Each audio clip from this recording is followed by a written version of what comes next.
The Beauty and the Beast. A big shout out to Angela for requesting today's story. Make sure you tell us in the comments where you're watching from and which story you would like to see next. Once upon a time, there was a wealthy merchant who lived in a comfortable house with his 6 children, 3 sons and 3 daughters.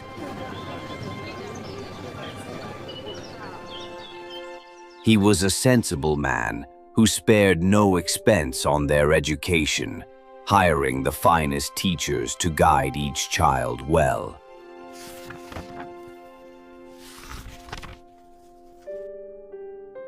His daughters were all beautiful in their own right, but the youngest was especially striking, which made the elder sisters envious.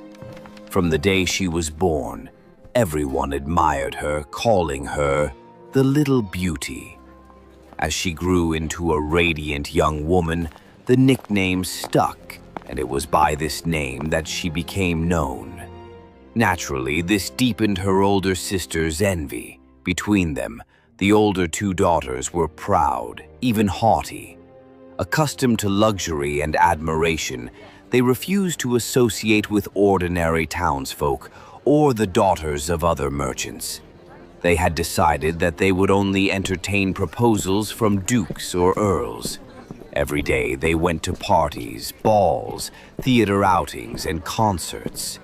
By contrast, Beauty found her joy in books. She'd settle down for hours with stories of distant lands or wisdom, and loved to sing or play the harpsichord in her spare time. Suitors were plentiful. Many well-off men offered their hearts to those 2 older sisters but were turned aside. They wanted only aristocratic matches. Beauty, for her part, politely thanked those who courted her, saying she felt too young to marry and that she preferred to stay with her father a while longer. Then misfortune struck. The merchant lost his fortune. Almost overnight, he found himself ruined. All that remained was a modest country house, far from the bustle of the city. With tears in his eyes, he told his children the truth. They would have to go live there and earn their keep. The 2 older sisters reacted in fury. They refused to leave the city. How could they give that up? They expected their lovers would stand by them, but when the money vanished, so did the attention. Their suitors, who had loved them for their beauty and ease, soon abandoned them. Locals mocked their pride and rejoiced in their downfall. Beauty, by contrast, stepped forward with compassion. She would go, she said, no matter how humble their means, she would stay by her father's side and comfort him. She cried for their loss, but resolved that grief would not change their situation. When they arrived at the countryside cottage, life changed drastically. The father and sons worked the land with dedication, while Beauty rose at dawn to clean, cook, and manage the home. Unaccustomed to such labor, she found it exhausting at first, but by the end of 2 months, her health grew stronger, even more than before.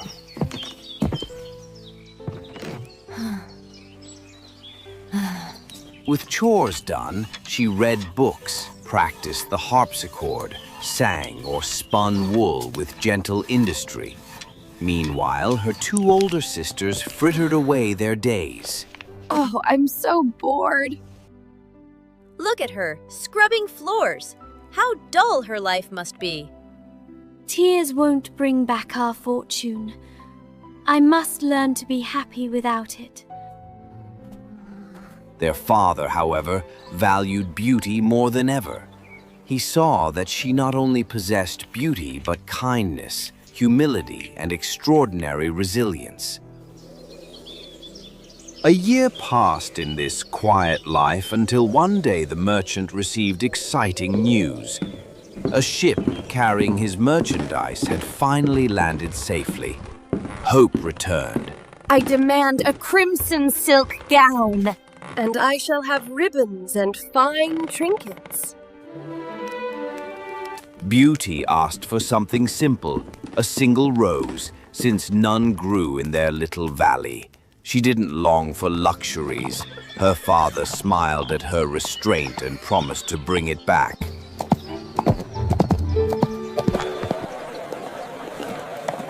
But when he reached the city, he was mired in legal wranglings over his goods. Nothing went right. Oh.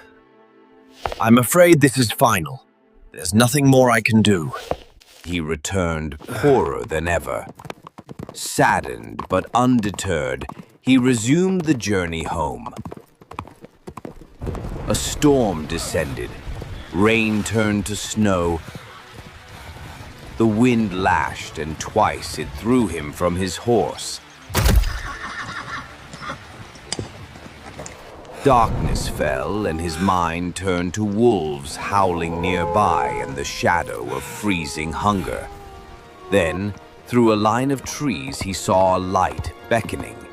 He urged his horse forward and discovered a grand palace, lit from top to bottom, yet silent. No servant came to greet him. The stable was open and its provisions plentiful. His tired horse ate gratefully while the merchant entered and found a lavish table with one place set. Though soaked and weary, he dared to help himself to some chicken and wine.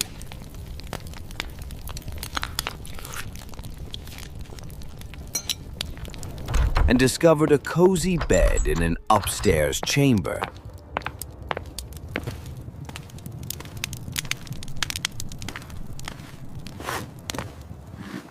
Exhausted, he fell into deep sleep.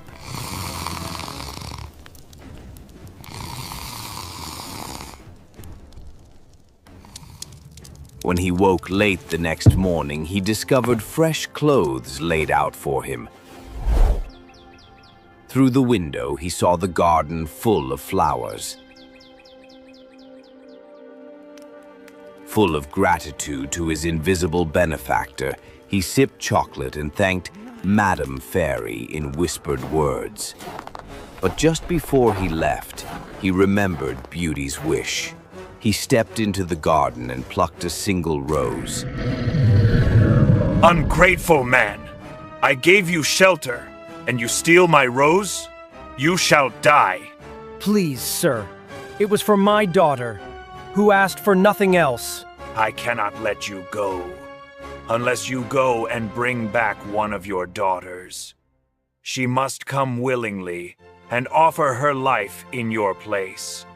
If not, you must return yourself to face me within 3 months. You may fill a chest with whatever you wish here and go with it. Given the choice between being eaten or offering a daughter, the merchant found some small comfort in being allowed to say goodbye first.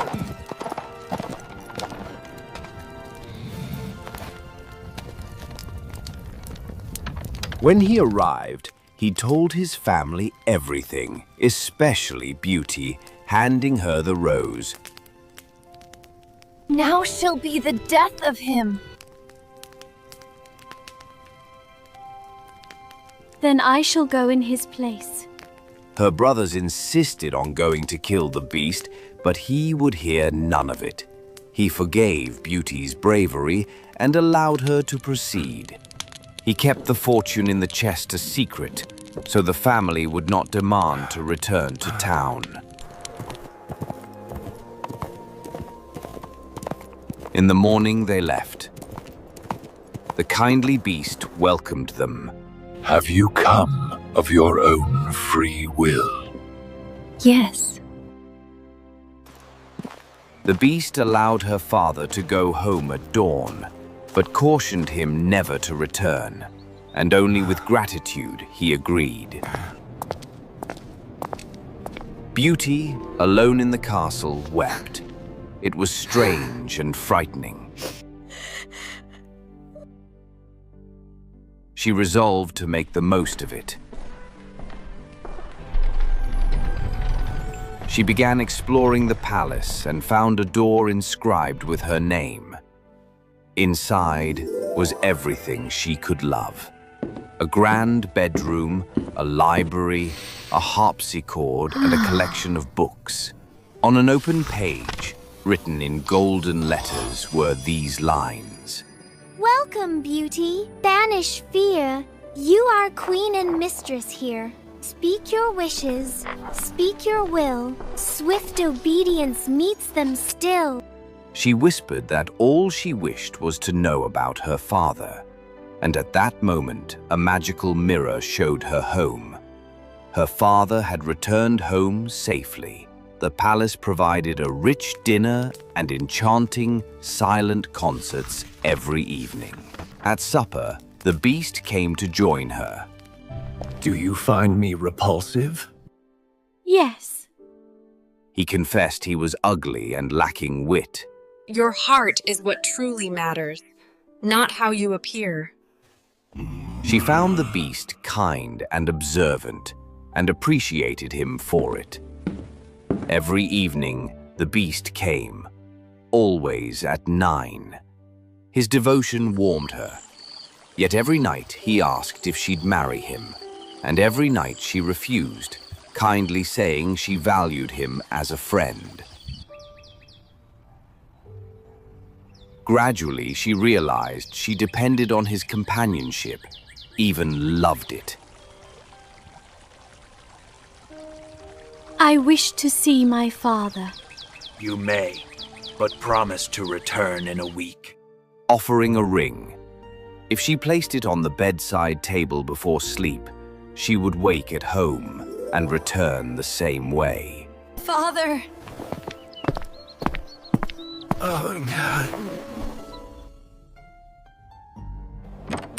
He found a trunk bursting with beautiful gowns. It had appeared as if by magic.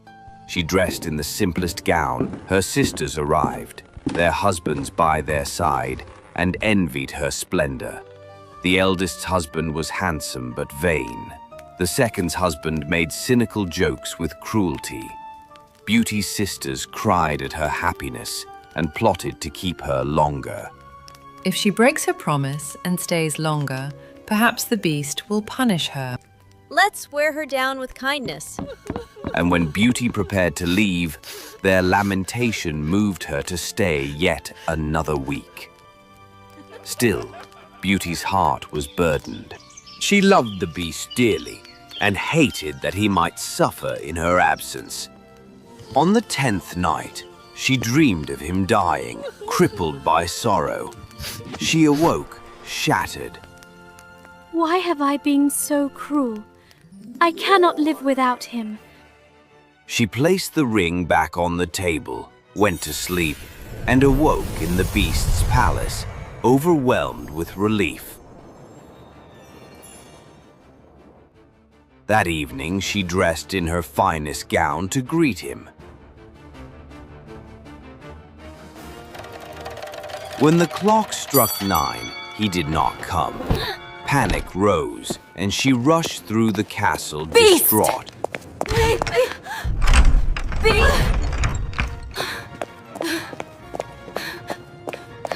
Oh no.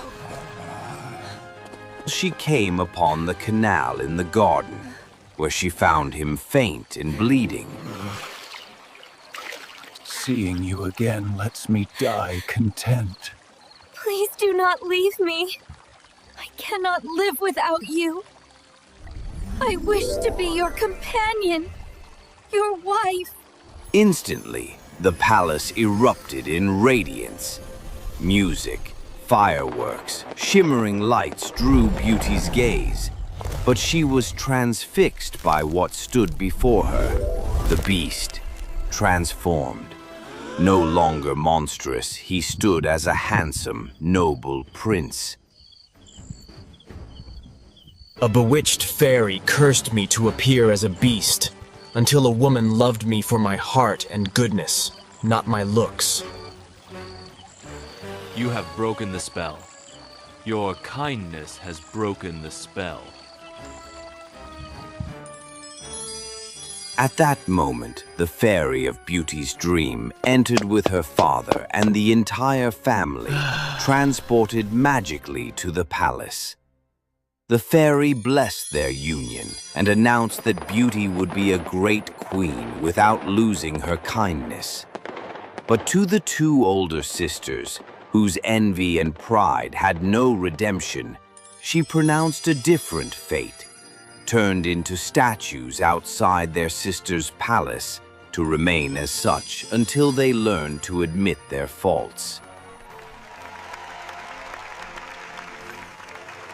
And so Beauty married the prince, and they lived happily for many years. A happiness rooted in love, virtue, and grace, just as all good fairy tales end.